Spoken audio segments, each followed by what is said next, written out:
Hello beautiful people, you're welcome to my channel and I'm Gift God's Time by name if you are new to this channel, and to all my returning subscribers, thank you for your support. So I did a tutorial on the upper part of this dress, so I'll be teaching you the lower part of this particular dress. It's a 360-degree flare which I did into 3 places, and it's very full as you can see. And I'll also show you how to cut a 180-degree flare and also pleats, because I pleated this. If you can see it from the video, it's pleated.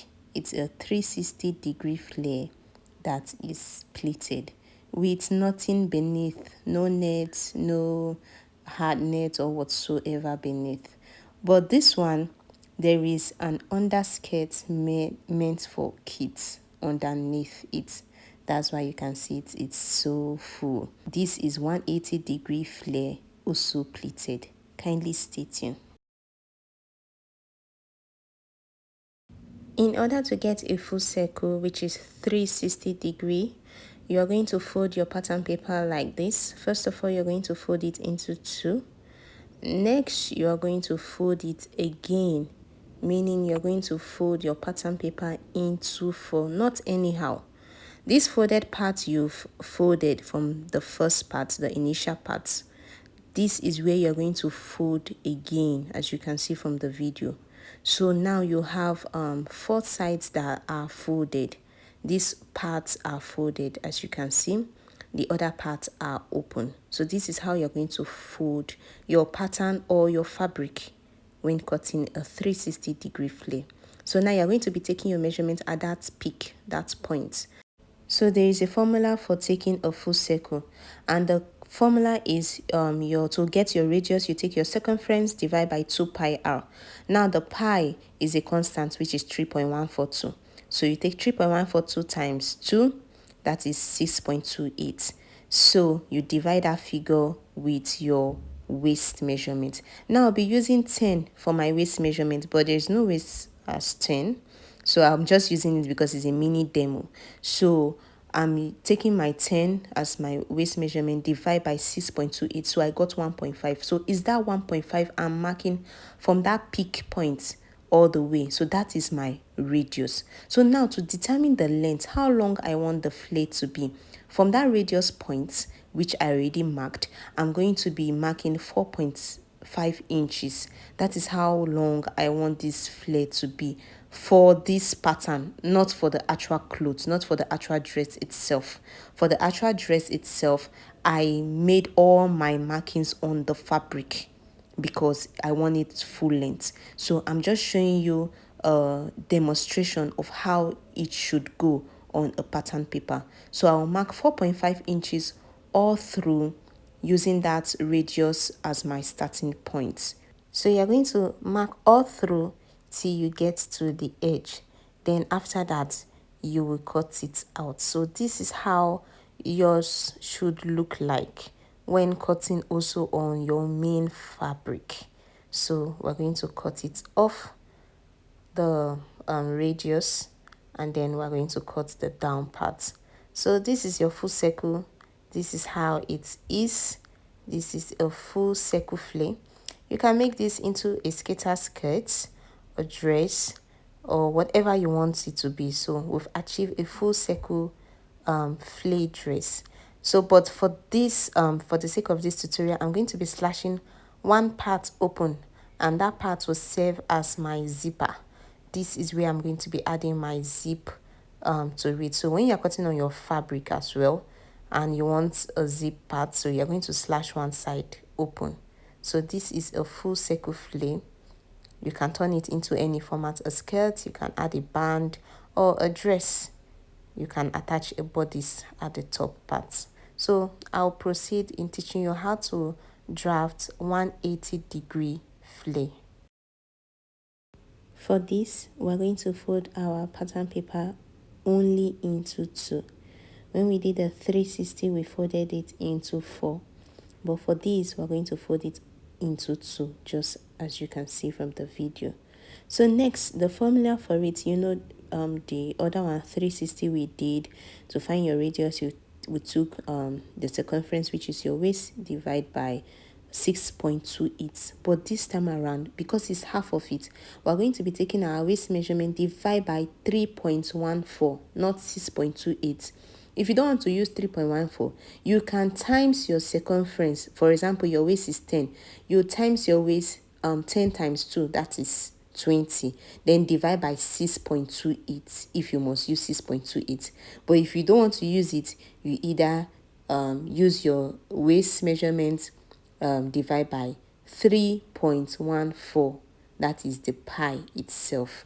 You don't times the pi. You don't 3.14 times 2. You don't do it if you are using this method. But if you want to times the pi, then you have to also multiply your waist circumference. So that is the thing. You will all at the end arrive at the same figure.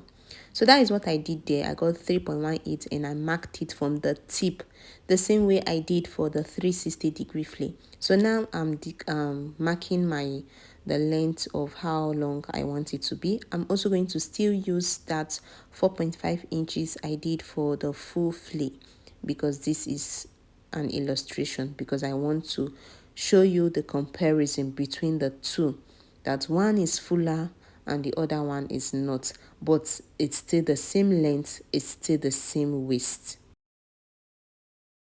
So I'm also going to mark the length, that is the 4.5, all through till I get to the edge as well, the same way I did for that of the 360.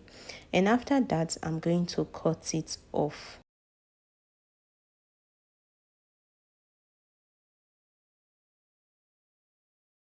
So this is it when it's open. This is already slashed open. You don't need to slash any part because this is half circle.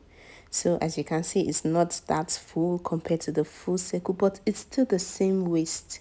It's still the same waist. I'm going to bring this other one, that is the 360-degree flame, and I'm going to merge the two of them together so that you see that it's still the same waist. The difference is just in the fullness. So this is it. I've stick one edge together and I'm going to align it together till I get to the other edge. So this is me showing you that it's still the same waist that you will get. The difference is just how full it is. So this is the half circle and this is the full circle. So with this illustration, you'll be able to achieve different styles in full circle or half circle.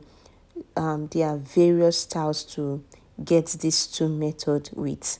So now I'll be teaching you how to calculate your pleats correctly. I'll be using this damask fabric for this project, and I'm not going to tell you how many yardage I'm going to use, because there is a formula to calculate how many yardage you'll be using for whatever specification you want for your pleat. It's all about mathematics and you have to love it.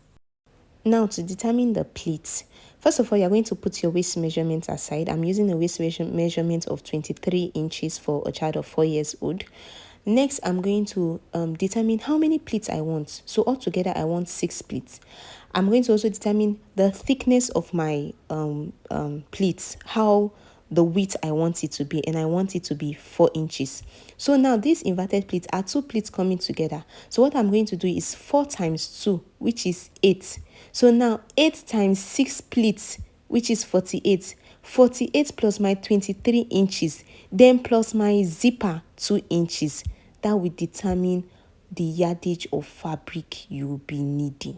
So for a 4-year-old, I'm going to be using 3 yards of fabric. I've eventually told you how many yardage I used. This is for the blue dress because I cut it in a semi half circle. But for the Ankara, I did a full circle because it's a knee length. So what I'm doing over there now, I'm marking my 1 inch. That 1 inch is for my zipper. So I'm marking it before I start my pleats. So from that 1 inch, I'm going to mark my pleats 4 inches. You know, I stated earlier that I'm using the width of 4 inches for my pleats. So I'm going to be marking 4 inches all through till I get to the other end. And by the time I get to the other end, I'm also going to mark 1 inch for my zipper at the other end. Please take note that you must not use 4 inches for your width. You can use 3 inches, you can use 2 inches, depending on how you want your pleat to come out. I want my 4 inches, that's why I'm using 4 inches. So whatever you want, you times 2 and the number of pleats you want. So now, let's start the pleat. So this 4 inch I took, I'm going to fold it and take it over to that zipper part I marked. So I'm going to use, you need your pins for this project. So I'm going to pin it down. So what I'm doing here, I'm just still going to pin these other parts so that it aligns properly for me by the time I'll be sewing. So I will proceed now in the other parts of the pleats. So now these other 4 inches we marked. Now I'm going to fold it to this other 4 inches. I'm going to fold it.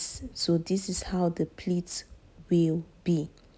So this is it. I'm going to fold it in and then also use my my pin to pin it down. Then because I told you it's inverted pleat, it's 2 pleats coming together. So what I'm doing there, I'm just holding those pleats at the end so that it aligns properly. So because it's 2 pleats coming together, this other pleat, I'm going to move it to this other side. That's why sometimes you hear people say kissing pleats. It's 2 pleats coming together. So this is it. This is the inverted pleat. That's why you take your width of the pleat you want times 2, because you are making 2 of these pleats to come together. So this is it. It's already forming. But the initial one we did at first is going towards the zipper part, because the other part of the zip we align, making it 2 pleats as well. So this is what I'm going to do all through till I get to the end. So from that point, I'm also still going to mark my 4 inches and then I'm going to pleat it. So from that point, I'm going to mark my fold my 4 inches to this other 4 inches point and pleat again, as you can see from the video. And I'm also going to take this other 4 inches to merge with this other part. So as you can see, the pleats are aligning properly. So that is the reason why at first I didn't tell you the yardage of fabric I'll be using, because it's all in your hands. I'm using 4 inches in width. You might not use 4 inches, you might use 3 inches. So it will give you a different figure. So that is why I said the best thing to use is the formula. When you have the formula, you can work whatever way you want it to be. So I'm done pleating all through, as you can see from the video. So these are the 1 inch for my zipper parts. So you must not always cut your fabric in a fillet format. You can also cut it in a straight format, but I just want that effect. That's why I did a half circle fillet for this before pleating. So now you can turn it into a skirt by attaching a band, but I will be attaching a bodice to this dress. So please, if you've watched this far, please don't forget to like my video and subscribe to my channel if you are yet to. See you in my next tutorial. Bye.